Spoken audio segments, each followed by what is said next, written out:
Episode 20 की शुरुआत में शिकोको क्लैन के योकाई दूसरी दुनिया से इंसानों की दुनिया में आ चुके हैं। वो तमाजुकी को ढूंढ रहे होते हैं क्योंकि उस दुनिया में किसी को भी ढूंढना बहुत मुश्किल होता है।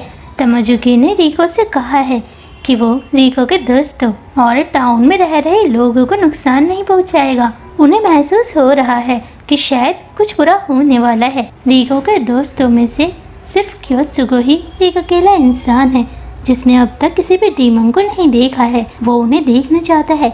माँ की कहती है कि तुम बहुत खुश किस्मत हो क्योंकि तुमने उन भयानक डीमन को नहीं देखा है और कोई भी उन्हें नहीं देखना चाहता है। क्योत्सुगो कहता है शीमा तुम्हें मेरे साथ रिको के घर जाना होगा। वो कहता है हाँ मैं जाने के लिए तैयार हूँ। फिर वो कहता है हम ट्रेनिंग कैंप के लिए वीकेंड में वहाँ जाएंगे।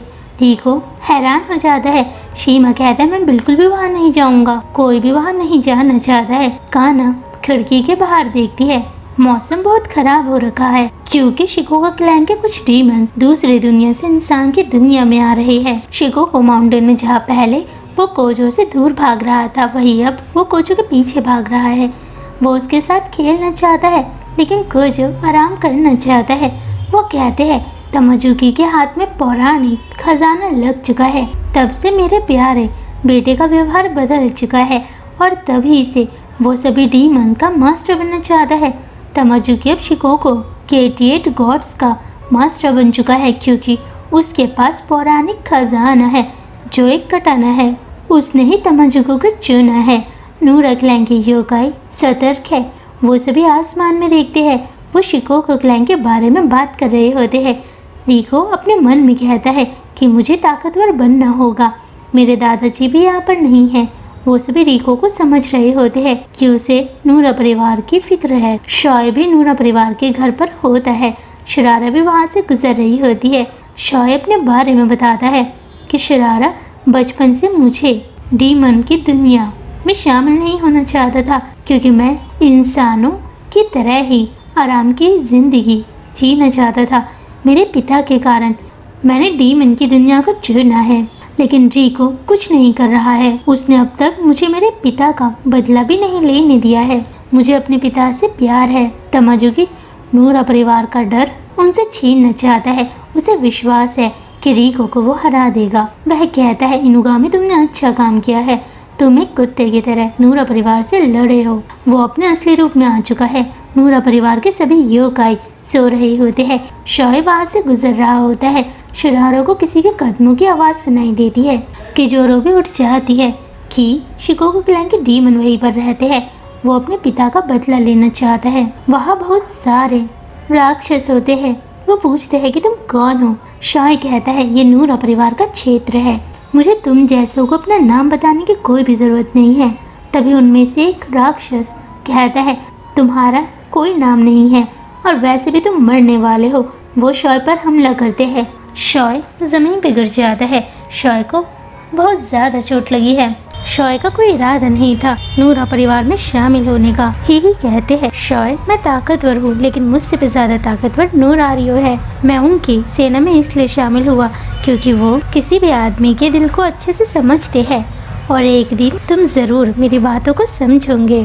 शॉय को समझ नहीं आया था कि उसके पिता ने उससे क्या कहा और वो किस बारे में बात कर रहे हैं। वो जैसे ही शॉय पर हमला करने वाले होते हैं तभी तेंगू के बच्चे वहाँ आ जाते हैं। वो उसकी आँख पे हमला करते हैं। वो कहता है तुम फिर से आ चुके हो।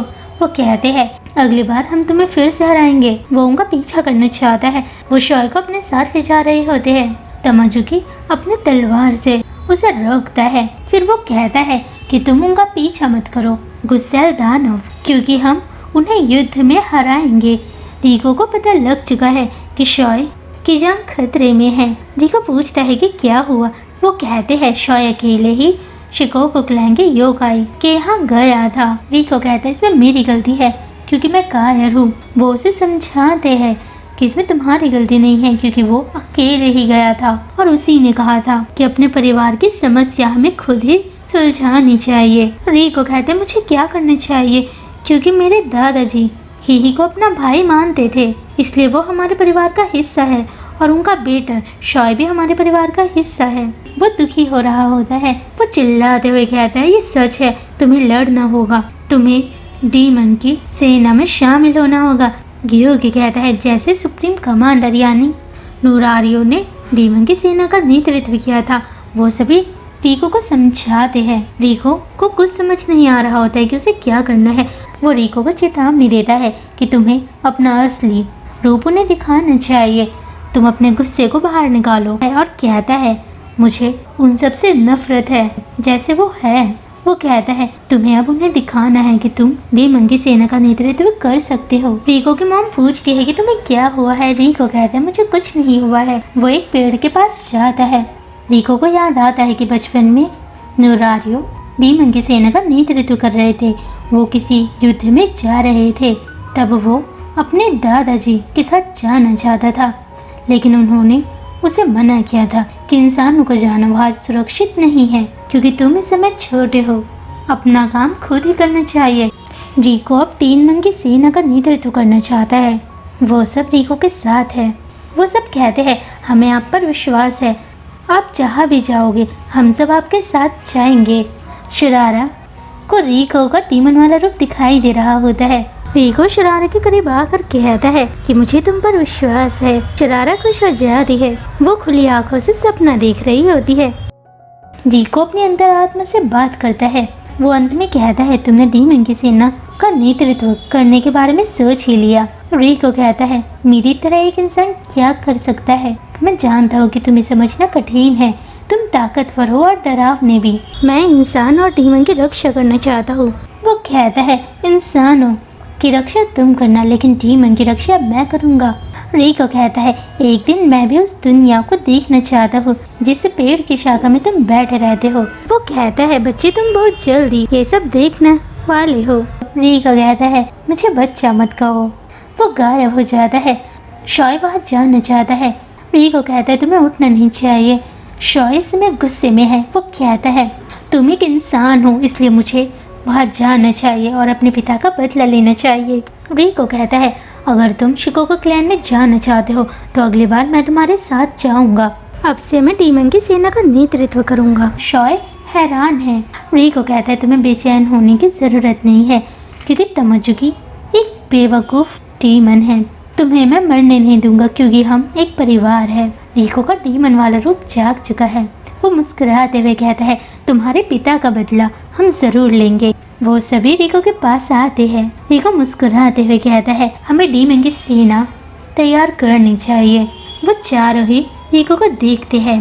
तेंगु कहता है ये एक छोटी सी डीमन की सेना है। वो कहते हैं लेकिन उनके अंदर ताकत बहुत ज्यादा है क्योंकि रिको उनके साथ है। शॉय इस समय खुश है क्योंकि जो वो चाहता है वो रिको ने कहा है।